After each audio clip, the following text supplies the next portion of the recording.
Hi, Michelle. Hi, Michelle. Here's a quick video on how to get the report that you needed.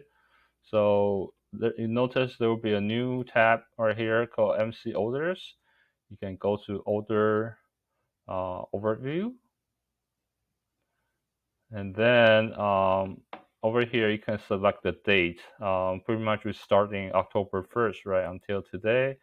You can show data,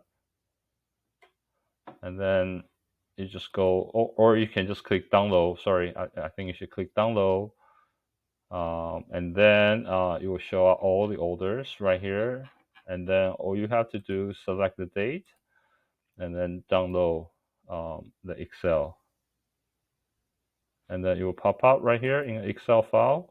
So you can see, let's see, who ordered it, how many orders are there, things like that in that nature.